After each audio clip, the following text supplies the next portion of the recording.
Hey everybody, Sam Dog, the infamous 253, coming at you with Brendon Nelson, and we're going to do the preview to the big Monday night game between the Seahawks and the 49ers in Santa Clara this Monday. Brendon, let them know what's up. Hey everybody, good to be back on with you, Sam Dog. Now we're going to find out how good this team really is.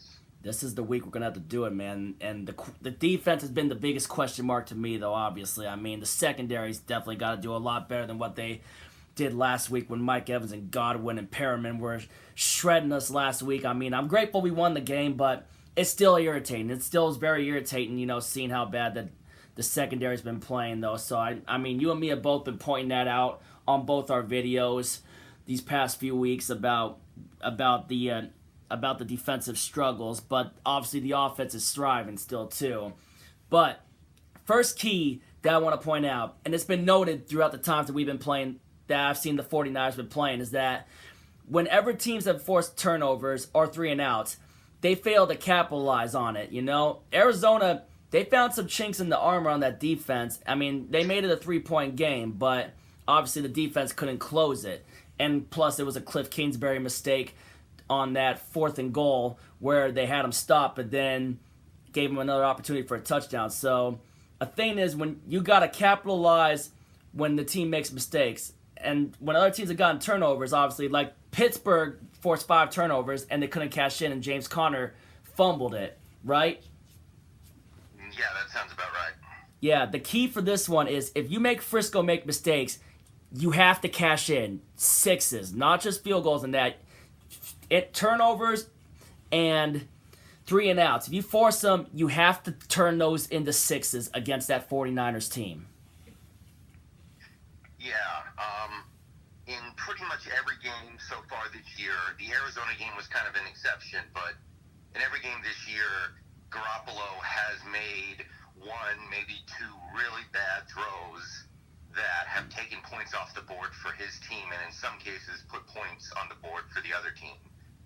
So, assuming that he is going to make that throw at some point on Monday against us, we need to make sure that we make him pay for it. We couldn't do that against Jameis Winston. He made that throw on 3rd and 11 in the red zone. He threw a ball into a crowd in the end zone, and Blair had a chance to pick it off. But not only did he let it bounce off his shoulder pad, it bounced up and got caught by Perriman for the touchdown. Exactly. And if he makes that play, I believe we win that game in regulation without there being very much drama at the end. So Wilson was able to bail us out. Yeah. But we need to make sure that when that opportunity gets to us this week, because I believe that there will be that opportunity, we need to actually make the play.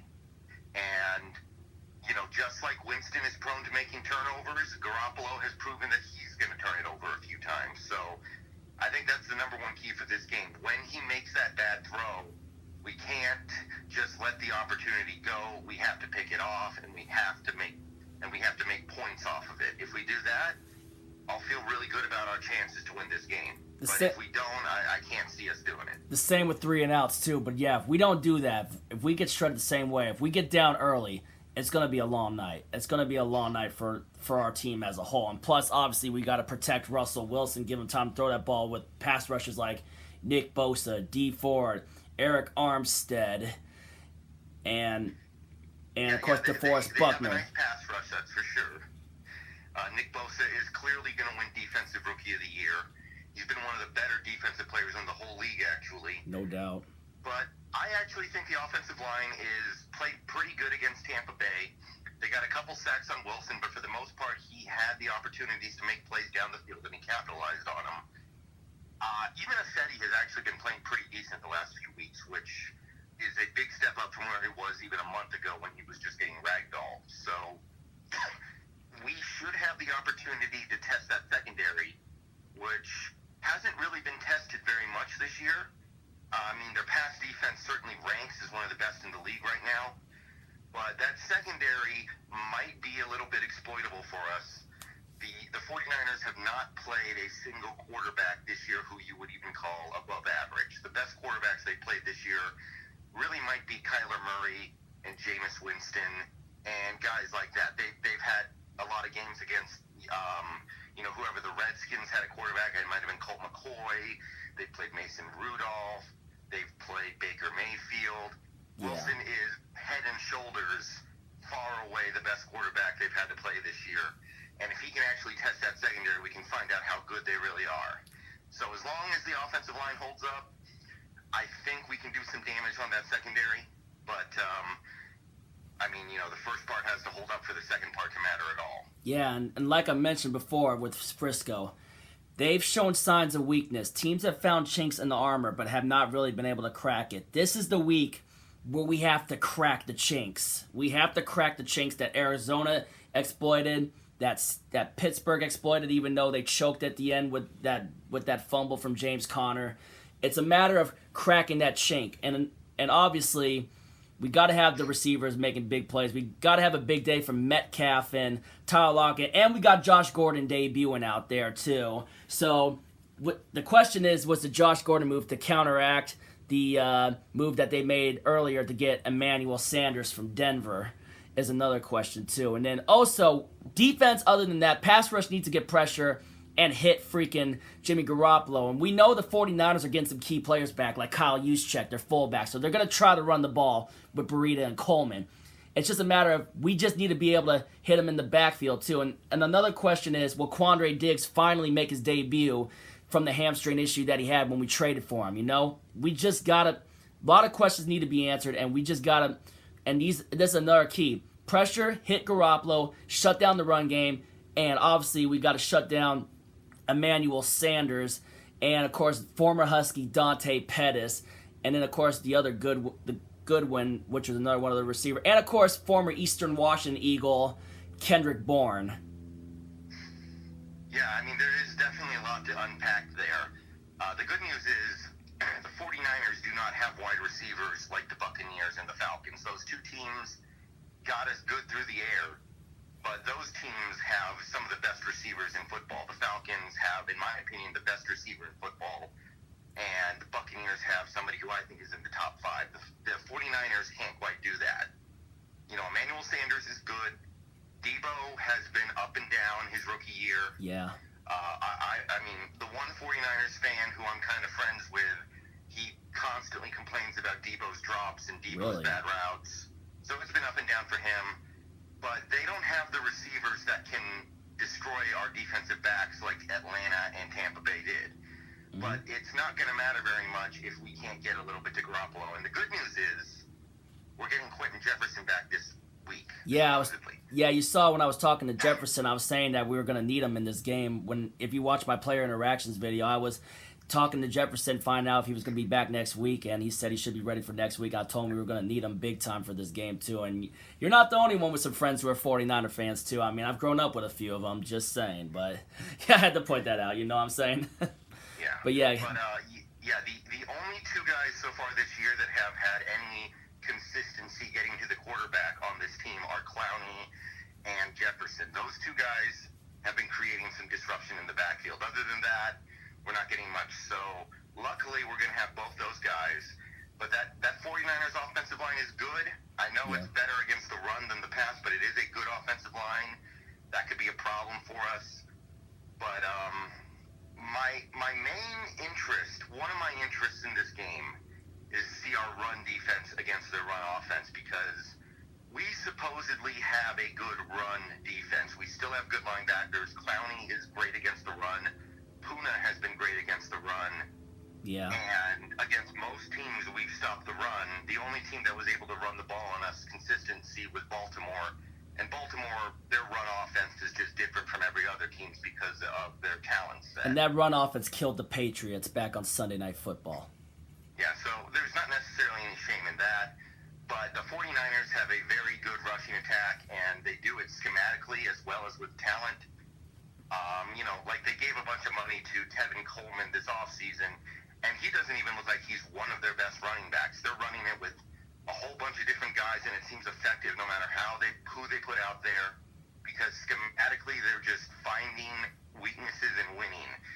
So if we can stop the run against the 49ers, that's going to prove to me that this run defense is for real, because a lot of the teams we played this year have not even tried to run the ball. The Bengals abandoned the running game from the moment the ball got kicked off. Yeah. The Falcons basically fell behind so fast they couldn't even think about running the ball for most of that game. But if we can stop the 49ers run offense, then they can at least prove to me that they are for real in terms of being able to stop the run. Yes, big time. That's what we need. That's what we both need to see. And then another issue is this: how are we going to shut down? Linebackers need do a big time deal when going up against George Kittle. We got to talk about Kittle. Yeah, that has to be the number one concern I have for this game for the defense. I'm not that worried about the Niners receivers. I think we have the defensive backs to hold up against them. If the pass rush does not work this week, then it's time to start losing a bit of your optimism on whether or not they're ever going to be able to figure it out. Yeah. So, either this is the week they start to get some pressure on the quarterback, or they probably never will. But I do not know what we do against George Kittle. None of our linebackers are fast enough to cover him.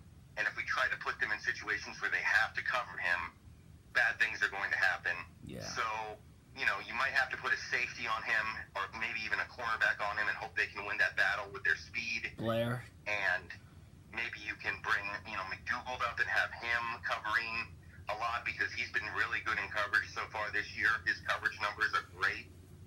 The only linebacker I really feel like that can hang with Kittle is Bobby Wagner.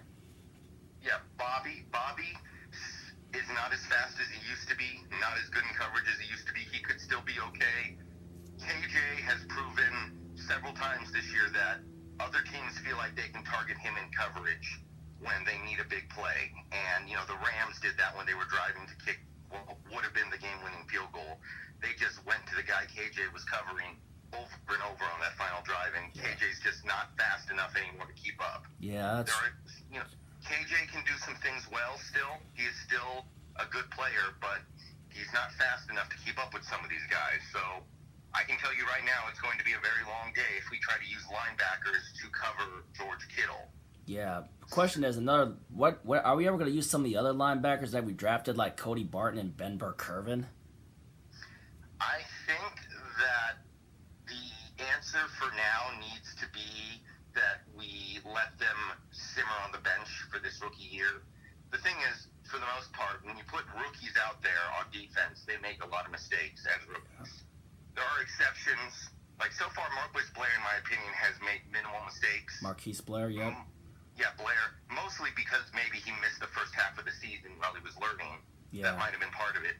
But, Earl Thomas, who, is one of the best defensive players in franchise history, made all kinds of mistakes as a rookie. He did. So, if we put Ben Burr-Kirven and Cody Barton out there, we would probably see a lot of mistakes. Some good stuff, but they would make a lot of mistakes. And this is not the kind of game where we can afford to have linebackers make mistakes, I can tell you that. It isn't for because real. If our linebackers make mistakes in this game, Kittle's going to make big plays, the running game is going to make big plays, and nothing good's going to happen. So, and receivers are going to try to make big plays. Those guys this year. Receivers are going to be making big plays too, like we mentioned with Sanders and those other names that I threw out there. We got to shut those guys down. Then the running back core is obviously of Tevin Coleman, Breida, Mostert, and Jeff Wilson Jr., I think.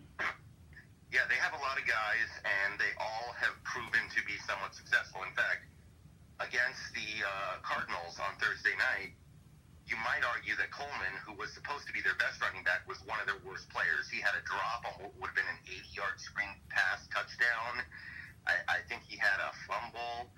He did not have a good game on that Thursday night game, and they were still able to grind it out because they win schematically in the running game.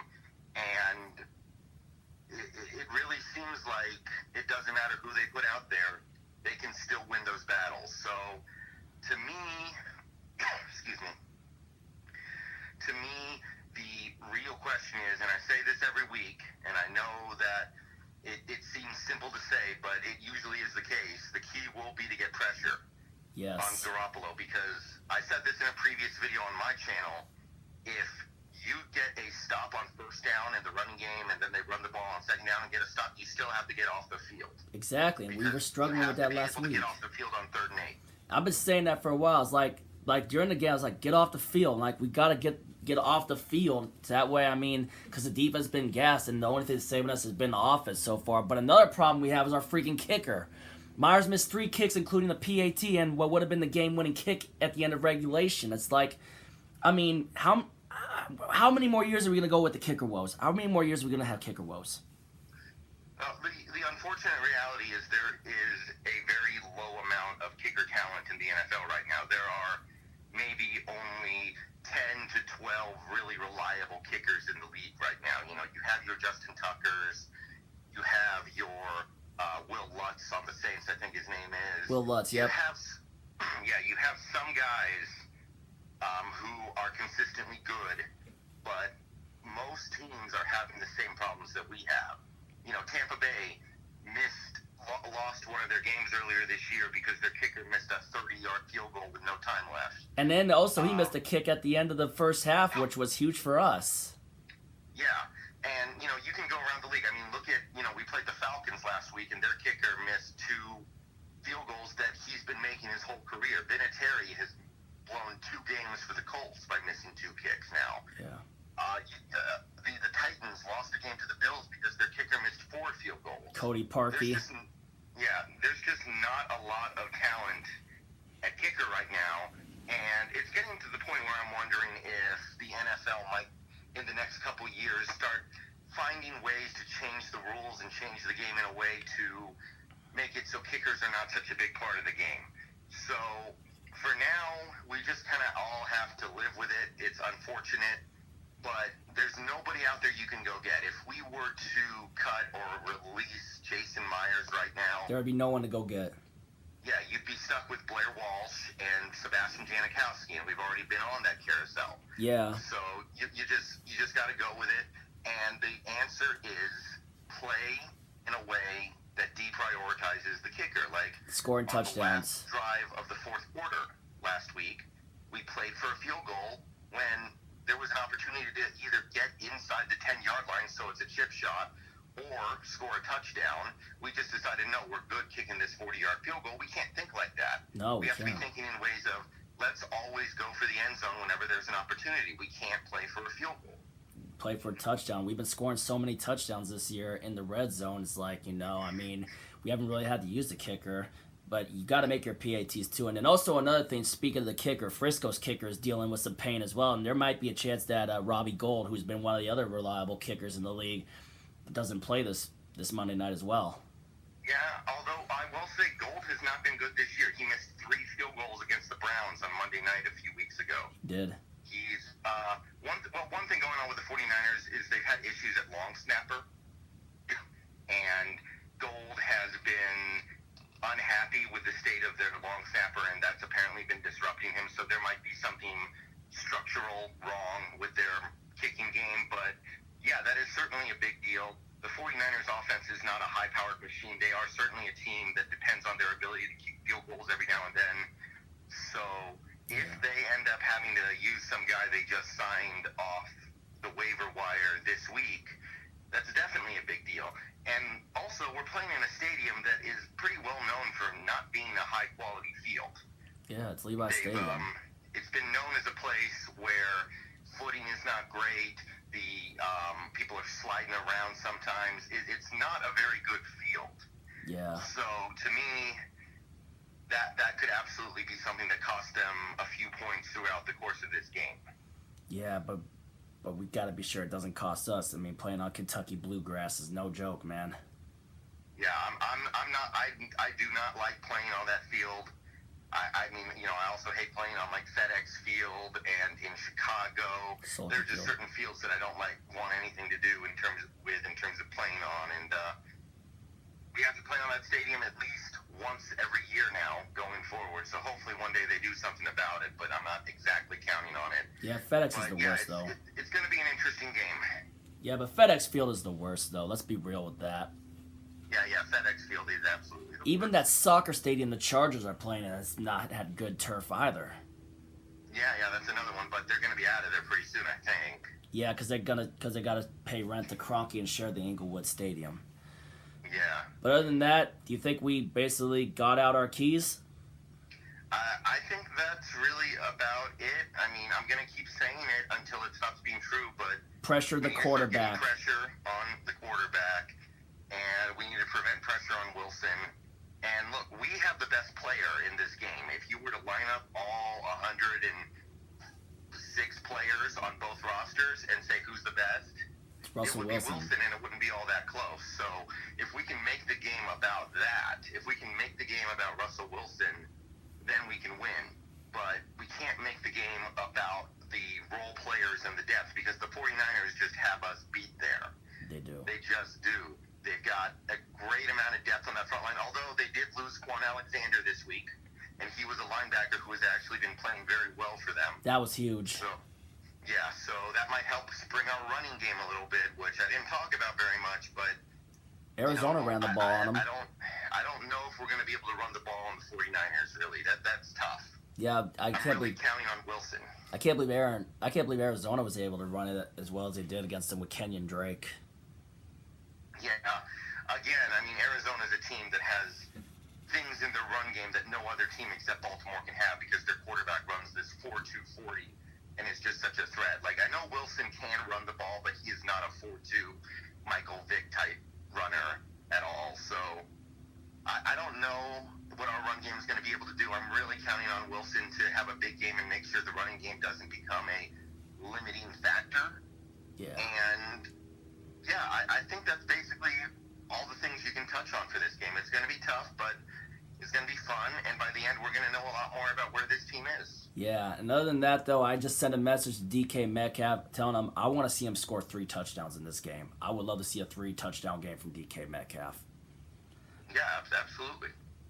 The primetime stage is the stage to do it on, and we've been significantly good in our history on primetime games, few of which have been against the 49ers. That Sunday night blowout in 2012, the freaking Sunday night where we originally set the noise record before, going back and forth with the Chiefs until the Chiefs got it back in 2014, and then freaking Thanksgiving in 2014. And then, when else have we really played them in primetime? But it seems...